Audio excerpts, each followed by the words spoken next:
준구 형제 반갑고요. 네, 반갑습니다. 네, 하나님 말씀 보겠습니다. 주보 2면에 새한글 성경 설교는 개역 개정 본문으로 합니다. 고린도전서 13장 8절 다 같이 봉독하도록 하겠습니다. 시작. 사랑은 결코 사라지지 않습니다. 예언들 그것들은 없어질 것입니다. 신비한 언어들 그것도 그칠 것입니다. 지식들 그것들도 없어질 것입니다. 네. 여러분 혹시 서랍 속에 옛날 휴대폰을 넣어두고 계신 분 있으십니까? 불과 몇 년 전만 해도 그 휴대폰은 여러분들에게 굉장히 귀한 것들이었습니다.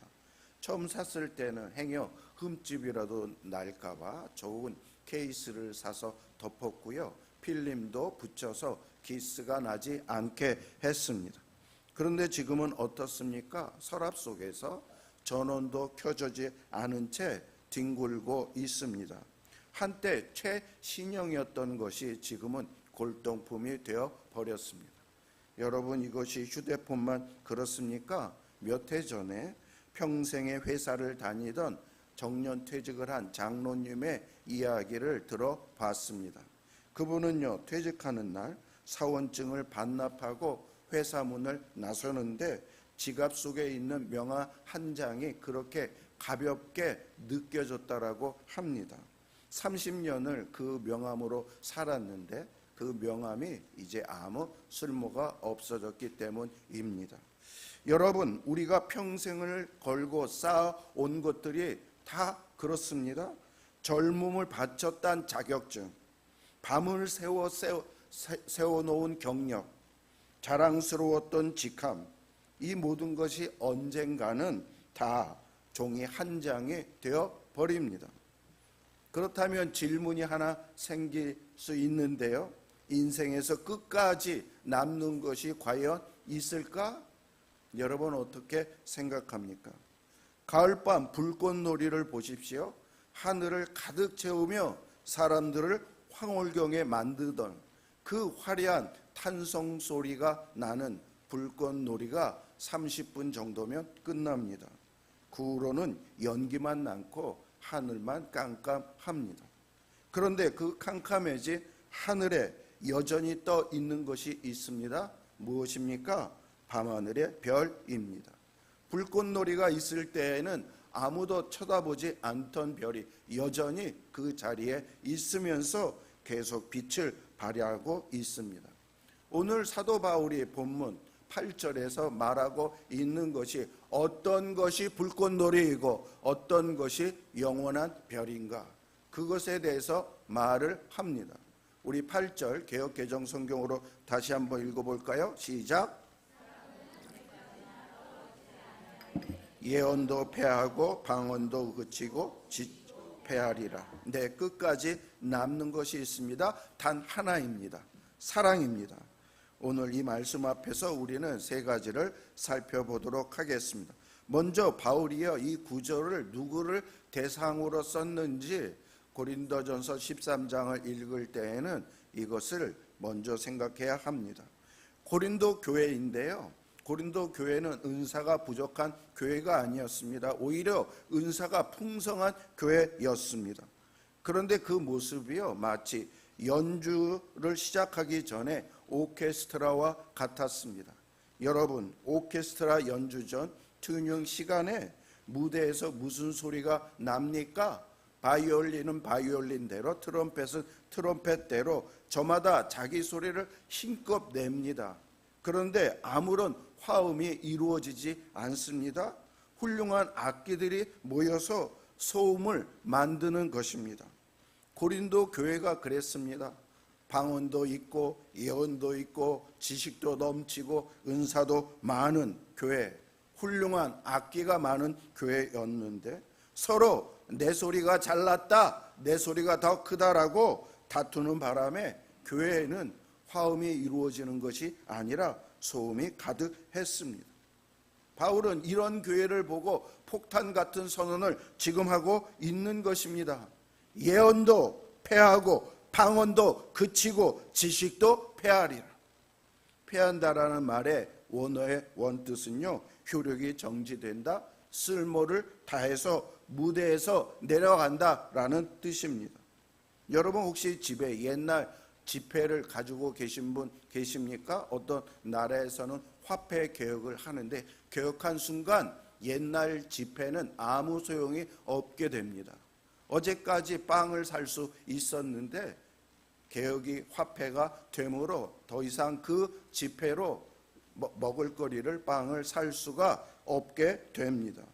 지폐 자체는 하나도 변하지 않는데요. 그러나 새로운 시대가 오니 효력이 끝난 것입니다. 지금 바울이 패하다라는 말을 그런 의미 가운데 쓴 것입니다. 바울은 그의 서신서 안에 패하다라는 말은 항상 종말과 연결시켜서 말을 합니다.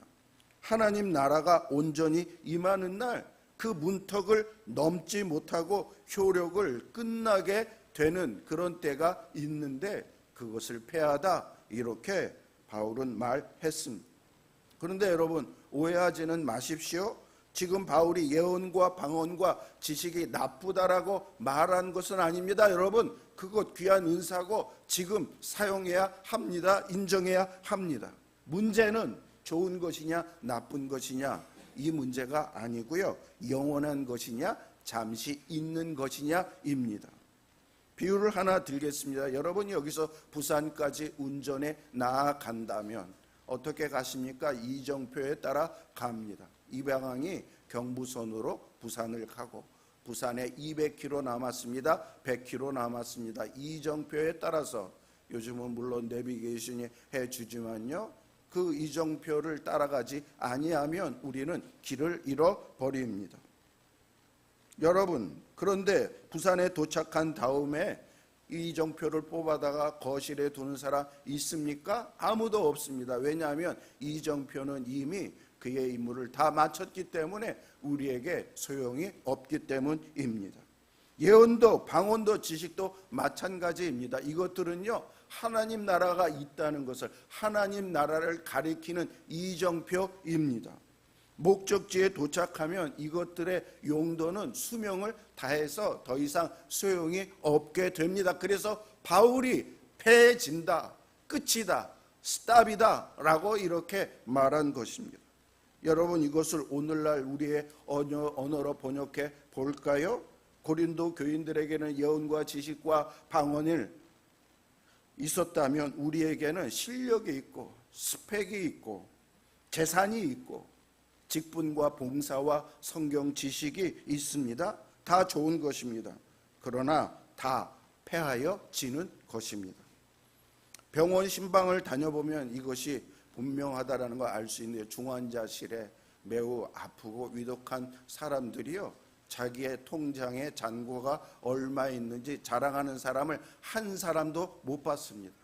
그 병실에 있는 사람에게 필요한 것은 딱 두 가지이더라고요. 하나는 사랑의 손이고요. 하나는 기도입니다. 인생의 마지막 방에 자신에게 꼭 필요하고 효력 있는 것은 다른 것이 아니라 딱 이 두 가지이기 때문입니다.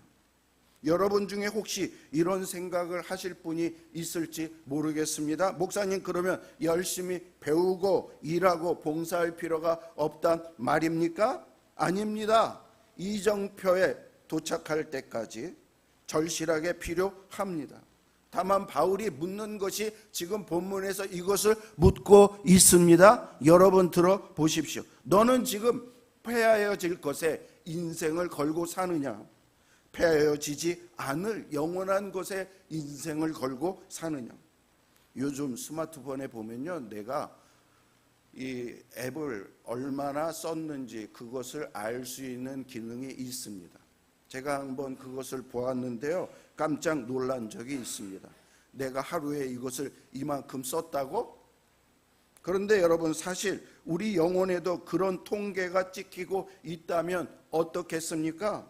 사라질 것에 쓴 시간과 영혼에 적용될 그것에 쓴 시간, 비율을 하나님이 이것을 보고 계신다면 우리는 부끄럽지 않을 자신이 있을까요?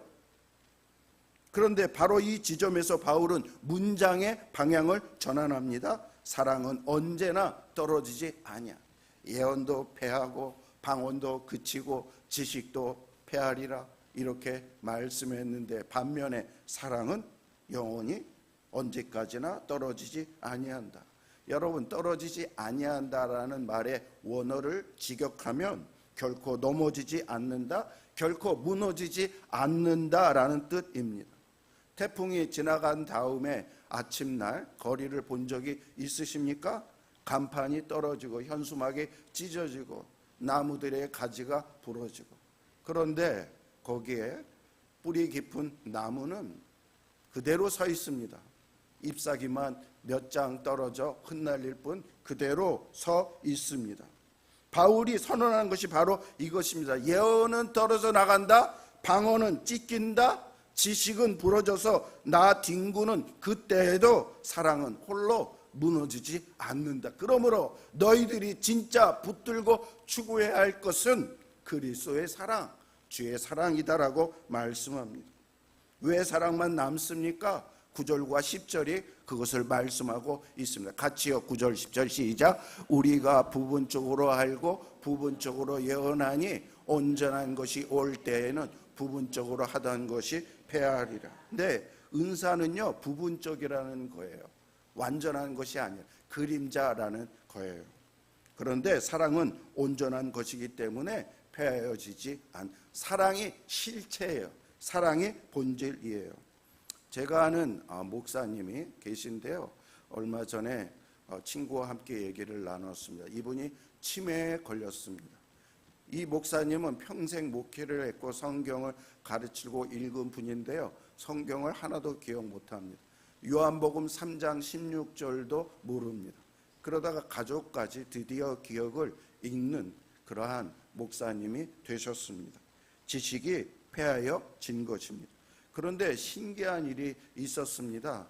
목사님의 사모님이 아무것도 기억 못하는 목사님의 손을 잡아주면 이 목사님의 얼굴에 환한 미소가 떠오른 것입니다. 목사님의 지식은 다 사라졌지만 뭐는 남아 있는 거예요? 사랑은 남아 있는 것입니다. 지식은 무너졌는데 사랑은 사라지지 않습니다. 마지막 시간에 우리에게 남은 것은 돈도 명예도 정욕도 아닌 사랑의 손만 남습니다. 신학자 N.T. 라이트라는 영국 목회자가 있는데요, 그는 이 분문을 펴면서 이렇게 말을 했습니다. 사랑은 그리스도의 의무가 아니라 그리스도인의 운명이다. 운명은 피할 수 없는 거잖아요. 운명 가운데 살아야 하잖아요. 사랑은 의무가 아니라 우리에게 뗄래야 뗄 수 없는 운명인 것입니다. 은사가 미래를 가리키는 임시적인 이정표라면 사랑은 미래를 미리 맛보는 본질, 실체라는 것입니다. 외국으로 이민을 준비하는 사람이 가장 먼저 준비하는 것이 무엇인지 아십니까? 그것은 그 나라의 언어입니다. 발음이 좀 틀려도 문법이 좀 맞지 않아도 그래도 그 나라 언어를 준비를 합니다. 왜? 그 나라에서는 그 말을 할 줄 알아야 살아갈 수 있기 때문입니다. 사랑이 바로 그렇습니다. 사랑은 하나님 나라의 모국어입니다. 그 나라에는 예언이 없습니다. 하나님을 직접 뵈는데, 예언은 미리 될 것에 대한 이야기인데 다 실현이 됐는데요, 더 이상 예언이 필요가 없죠. 또 성경 공부도 하지 않을 것입니다. 왜? 그 모든 성경 말씀이 실현이 됐고 성경의 실체이신, 진리의 실체이신 주님과 함께 있을 것이기 때문입니다. 그러므로 무슨 성경 공부가 필요하겠습니까? 그러나 하나님 나라의 공기는 사랑입니다. 하나님 나라의 언어는 사랑입니다. 그러므로 지금 이 땅에 사는 사람들이 배우고 훈련해야 되고 연습해야 할 것이 바로 사랑인 것입니다. 우리가 갈 본향인 천국의 언어가 사랑이기 때문입니다. 12절에 바울은 아름다운 그림 언어 하나를 우리에게 보여줍니다. 12절 같이 시작. 우리가 지금은 거울로 보는 것 같이 희미하나 그때에는 얼굴과 얼굴을 대하여 볼 것이요. 여러분, 그때의 거울은 이 동을 이렇게 만들어서 동으로 만들어서 얼굴이 희미하게 비쳤습니다. 요즘은 이제 거울이 좋아서 잘 비치지만요. 그러나 잘 보인다 이게 본질이 아니고요. 지금 거울도 나의 진짜가 아니라 나를 반사한 반사의 모습을 보여줄 뿐입니다. 여러분, 제가 이제 이번에 미국에 가기 전에는 우리 손자 손녀들을 사진으로 봤습니다. 화면으로도 봤고요. 얼마나 그 모습들을 진실로 보고 싶었는지요. 아기들이 태어나고 아기들이 기고 아기들이 뒤집고 걷고 그런 모습을 화면으로 봤습니다. 그런데 이번에 미국 가서 그 아이들을 직접 입국장에서부터 보았습니다. 그런데요, 사진에서 화면에서 본 것보다 100배, 1000배 더 예뻤습니다. 처음 만나는 아이들도 있고요. 처음 만나는 아이들 얼마나 이쁘고 정말 귀한지. 저는 미국에 있는 동안 계속 그래서 애들과 손잡고 지내고 안고 지내고 그렇게 했습니다. 사진과는 비교도 안 되는 것입니다. 여러분, 지금 이것이 거울로 보는 것과 얼굴과 얼굴을 마주 대하여 보는 것과의 차이입니다. 우리가 지금 하나님에 대해서 아는 것은 사진으로 영상으로 보는 것, 그게 물론 실체이지만 간접적인 것입니다. 그러나 그날이 오면, 아까 우리 모든 죽으면 흙으로 돌아간다라는 얘기를 했는데, 그러나 그 다음에 우리는 천국의 입국장에서 주님을 직접 뵐 것입니다. 그리고 그분과 허구도 하게 될 것입니다. 이것이 어떻게 비교할 수 있는 것입니까? 그리고 마지막 절에 제가 좋아하는 구절이 나옵니다. 그때는 주께서 나를 아신 것 같이 내가 온전히 알리라. 온전히 알리라. 그러니까 지금은요, 부분적으로 안다라는 것. 우주를 참, 저는 우주 내셔널 지오그래픽 없어 우주에 대해서 많이 보는데요. 보면 볼수록 신기합니다. 우리 지구 태양계가 있는데요. 태양 수금주와부터 하나의 특징이 전부 달라요. 일로 도는 것도 일로 도는 것도 있고, 그 대기가 가스가 있는 데고 있고, 대기권이 있는 게 있고 없는 게 있고, 또 그 각 행성의 위성들이 또 수십 개인데 그 모든 특징들이 다 달라요. 그러면 우주를 전체 펼쳐놓으면 그 모든 것이 다 다르다고요. 여러분, 어떻게 이런 일이 있을 수 있습니까? 그런데 주께서 나를 아신 것 같이 내가 온전히 알리라. 여기서 문장의 순서가 중요합니다. 누가 누구를 먼저 알았다고요? 주께서 나를 먼저 알았고, 그 다음에 내가 주님을 알게 되고. 갓난아기를 생각해 보십시오. 아기는 엄마에 대해서 거의 아는 게 없어요. 엄마의 이름도 모르고요. 엄마가 자기를 위해서 무엇을 하지, 얼마나 견뎌주는지. 밤에 아기가 잠을 못 자면 밤에 같이 잠 못 자서 그 아기를 다 돌봐주고, 자기를 위해서 얼마나 고생을 하는지. 그런데 엄마는 아기에 대해서 온전히 압니다. 아기가 왜 우는지, 아기가 지금 아파서 우는지, 아기가 지금 배고파서 우는지, 아기가 응아해서 우는지 다 알더라고요. 아기의 알은 부분적이지만 엄마의 알은 온전합니다. 그런데 그 아기가 자라가면서 엄마가 어떤 분인지, 나를 위해서 어떻게 해주신 분인지 알고 그 다음부터 그 엄마에 대해서 사랑으로 반응을 합니다. 우리와 하나님과의 관계가 그렇습니다. 내가 하나님을 알기 전 하나님이 나를 먼저 온전히 아셨고, 내가 사랑하기 전에 먼저 사랑하셨습니다. 오늘 요한일서 교동문이 그 말씀입니다. 여러분, 이게 복음의 순서입니다. 여러분, 교회 나오셨죠? 내가 나온 게 아니라 주님이 먼저 불렀기 때문에 나온 것이고, 여러분, 하나님께 기도하는 것이 즐겁지 않습니까? 그것은 하나님이 여러분에게 먼저 사랑하셨기 때문에 여러분이 그것에 대한 사랑의 반응을 나타내는 것입니다. 아이작 뉴턴이라는 과학자가 있지 않습니까? 그는 역사상 가장 위대한 과학자 중 한 명으로 인정받습니다. 이 아인슈타인이 나타나기 전에는 이 아이작 뉴턴이 가장 위대한 과학자라고 이야기를 했었을 정도입니다. 그런데 그가 나중에 죽을 때에 이런 고백을 했습니다. 나는 바닷가에서 예쁜 죄악돌과 조개 껍데기를 주우며 즐거워한 소년이었을 뿐, 진리의 거대한 바다는 발견되지 않은 채 내 앞에 그대로 놓여 있었다. 뉴턴은요, 자신의 지식은 조약돌 몇 개, 바다에 얼마나 많습니까? 셀 수도 없을 그 몇 개에 불과하고, 거기에 비해 하나님의 진리는 바다를 제대로. 우리는 어떻습니까? 여러분 공부 많이 하셨습니까? 유튜브를 많이 봐서 지식과 정보가 많으십니까? 그러나 그것은 뉴턴의 말에 의하면 조약돌 몇 개에 불과합니다. 여러분, 하나님은 거기에 비하면 거대한 대양입니다. 어떻게 비교가 되겠습니까? 그러나 여러분, 장차 우리는 어떻게 될 것입니까? 그 날에는 바다 전체를 보게 될 것입니다. 그리고 바다를 전체 볼 때까지 지금 우리가 해야 할 것은, 온전한 것은 바로 오직 사랑입니다. 근데 여러분, 여기서 정직한 질문을 우리가 하나 해야 하겠습니다. 목사님, 사랑이 영원하다는 것을 알겠습니다. 그런데 왜 제 사랑은 이렇게 자주 무너지는지요? 매년 1월이 되면 헬스장의 인산인해입니다. 작심해서 올해는 운동을 해야지.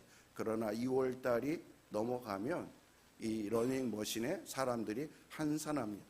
사람의 결심이요, 한 달을 가지 못합니다. 그래서 작심 3일이라고 말을 합니다. 우리의 사랑도 마찬가지입니다. 주일에 은혜 받고 결심한 사랑이 월요일 아침 출근길에 무너집니다. 자녀를 향한 사랑이 성적표 앞에서 흔들립니다. 부부의 사랑이 사소한 말로 인해서 금이 가버립니다.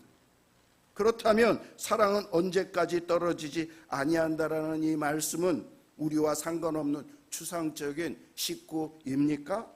아닙니다. 우리는 바로 이 지점에서 성경을 다시 한번 고린도전서를 읽어야 합니다. 고린도전서 13장을 읽는 유명한 방법이 있는데요, 먼저 내 이름을 넣어가지고 읽어보는 것입니다. 사랑 자리에 자기의 이름을 넣어서 읽어보는 것입니다. 여러분 한번 속으로 생각해 보십시오. 김현중은 오래 참고, 김현중은 온유하며, 김현중은 시기하지 아니하며. 저는요, 이 세 구절을 더 이상 넘어가지 못하겠습니다.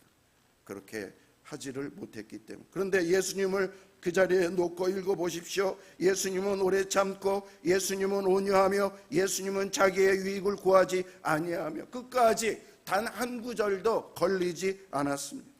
그러므로 13장은 우리가 돌아야 될 어떤 이상 목표이기 전에 예수 그리스도의 실체, 정체성 초상화입니다. 그렇다면 8절도 마찬가지입니다. 사랑은 언제까지 떨어지지 아니하나. 김현중의 사랑은 언제까지 떨어지지 아니할 수가 도저히 없지만, 실제로 이 땅에서 무너지지 않는 사랑, 역사상 단 한 번도 이 사랑을 무너뜨리지 않는 그 사랑이 있습니다. 누구의 사랑입니까? 예수 그리스도의 사랑이었습니다. 여러분, 예수 그리스도 이 사랑이 무너지고 포기할 그러한 순간이 없었겠습니까? 그분이 33년을 사는 동안 많이 있었겠죠. 특별히 예수님이 잡히시던 말에 예수님만 죽도록 따라다니겠다고 하는 제자들이 전부 다 주랭랑을 쳤습니다. 그리고 그들의 수제자라고 하는 제자의 대표 베드로가 계집 요정 앞에서 예수님을 3번이나 부인하고 예수님께 욕까지 했습니다. 저주까지 했습니다. 자기가 고치고 먹이고 오병이어로 살리고 사람들의 병을 고쳐주고, 그런데 그 예수님이 무능하게 이제 십자가에 죽는다는 얘기를 듣고서는 배반해서 십자가에 못 박으라 못 박으라 그렇게 사람들이 외칠 때 예수님은 배신감을 정말 크게 느끼고 사랑을 놔버리고 싶지 않으셨을까요? 십자가에 드디어 목을 꽝꽝 못이 박힐 때 예수님. 그런데 예수님은 사랑이 무너지지 않았습니다. 오히려 그 못자리 박히는 자리에서 예수님은 이렇게 기도했습니다. 다 같이요. 아버지, 저들을 사하여 주옵소서. 자기들이 하는 것을 알지 못하나이다. 사랑을 놓지 않았어요. 포기하지 않았어요. 끝까지 그를 사랑했습니다. 세상의 모든 사랑은 무너지는데 주의 사랑만은 무너지지 않았고, 사흘 만에 하나님이 그를 부활로 다시 살려주어서 예수님이 하는 것이 맞다, 예수님의 사랑이 맞다, 이것을 친히 증명해 주셨습니다. 여러분 보십시오. 2000년 전에 예수님이 십자가에 달렸던 그 나무, 그것은 이미 2000년 전에 없습니다. 지금 예루살렘에 가도 그 나무는 없습니다. 그러나 그 위에서 부어진 사랑은 지금도 역사합니다. 로마 제국은 무너졌습니다. 예수님을 재판했던 빌라도의 그 관저, 그것은 지금 돌무더기가 되었습니다. 그러나 그날 십자가에서 흘러내려오기 시작한 그 사랑은 2000년을 건너 오늘 이 예배당까지 우리에게 흘러오지 않았습니까? 이것이 사랑은 언제까지 떨어지지 아니한다라는 그 말씀을 증거하는 증거들입니다. 그러므로 순서를 바로잡아야 합니다. 우리는 무너지지 않는 사랑을 만들어내는 사람이 아니라 무너지지 않는 사랑을 받는 사람입니다. 그러므로 사랑할 수 있게 되는 거죠. 추운 겨울날 난로를 생각해 보십시오. 꽁꽁 언 사람이 다른 사람을 데워줄 수 있습니까? 아닙니다. 그 사람이 먼저 따뜻한 난로 앞에서 자신의 몸을 데운 다음에 옆 사람의 얼어붙은 손을 붙잡을 때 그 사람에게 사랑의 온기가 전달이 되어서 추위를 풀어줄 수 있습니다. 왜 우리의 사랑이 자꾸 무너진지 아십니까? 있지도 않은데 주려고요. 받기 전에 주려고 하기 때문입니다. 빈 주전자로 물을 따르려고 하면 물방울이 하나도 안 나오는 것처럼. 그러면 여러분 먼저 십자가라는 난로 앞에 앉으십시오. 그리고 십자가의 그 사랑이 나를 위하여 얼마나 큰 사랑인지, 나의 모든 어떤 과거의 행적을 불문하고 무조건 안아주시고 용서해 주시고 하나님의 사랑으로 만들어주신 그 화력 좋은 난로 앞에 우리는 매일매일 앉아야 합니다. 그럴 때 그 사랑의 온기가 나에게 퍼지고 나에게 습득이 되어서 그 사랑을 드디어 다른 사람에게 전달해 줄 수 있는 그런 저희들이 됩니다. 요한일서 4장 19절이 이렇게 말씀을 했습니다. 한번 치세요. 다 같이요. 시작. 우리가 사랑하면 그가 먼저 우리를 사랑하셨음이라. 네, 우리가 사랑하면 그가 우리를 먼저 사랑했기 때문에. 말씀을 맺겠습니다. 오늘 우리는 한 구절을 보았습니다. 사랑은 언제까지나 떨어지지 아니하되 예언도 패하고 방언도 그치고 지식도 패하리라. 이 구절은 우리에게 단 하나의 질문을 남깁니다. 너는 패하여질 것을 붙잡고 인생을 걸고 살겠느냐, 아니면 무너지지 않을 영원한 것에 인생을 걸고 살겠느냐. 사랑하는 성도 여러분, 언젠가 우리의 예배도 마지막에 있을 것입니다. 이 말씀을 준비하면서 저희 아버지가 생각이 났어요. 저희 아버지는 교회를 좋아해서 교회에 매일 오고 매일 와 새벽 기도하고 수요일 금요일. 근데요, 점점점 교회에 오지를 못하시더라고요. 새벽에 오지를 못하시고 주중에 교회를 오지 못하시고 오기가 불가능합니다. 드디어 주일날에도 교회에 오지 못하시고 나중에는 말씀도 제대로 못하시고 마지막에 무슨 말을 저에게 하고 싶은데 말씀을 하지 못하시고 운명하시는 것을 보았습니다. 우리의 봉사도 지식도 정욕도 패해지는 날이 옵니다. 서랍 속의 휴대폰처럼 반납한 사원증처럼 다 꺼진 불꽃놀이처럼 말입니다. 그러나 그날 캄캄한 하늘의 별처럼 남는 것이 있습니다. 우리가 하나님을 사랑했던 것, 그리고 하나님의 사랑으로 우리가 사람을 사랑했던 것, 그것만이 영혼의 문턱을 넘어갑니다. 사랑은 언제까지 떨어지지 않습니다. 이 무너지지 않는 사랑 위에 여러분의 인생을 이어 살고 남은 인생을 세우면서 사시기를 바랍니다. 교훈과 적용하겠습니다. 시작. 사라질 세상의 자랑을 내려놓고 영원한 가치를 따르. 우리가 자랑하는 스펙, 재산, 직함은 시간이 지나면 효력을 잃는 이정표에 불과하다. 세상의 유한한 자랑거리에 집착하지 말고 영원히 남을 가치인 사랑의 삶을 드리라. 하나님 나라의 모국어인 사랑을 지금 이 땅에서 연습하라. 은사와 지식은 하나님 나라에 도착하면 사라지지만 사랑은 천국에서도 영원히 이어지는 실체이다. 하나님을 마주볼 그날을 소망하며 매일의 삶 속에서 사랑의 언어를 실천하라. 내 힘을 의지하지 말고 십자가에 무너지지 않는 사랑을 먼저 받으라. 인간의 결심과 사랑은 쉽게 무너지지만 우리를 위해 십자가의 사랑은, 예수님의 사랑은 결코 무너지지 않는다. 빈 주전자로 주려 하지 말고 매일 십자가 난로 앞에서 주님의 은혜로 내 심령을 데우라. 네, 한 문장을 쓰십시오.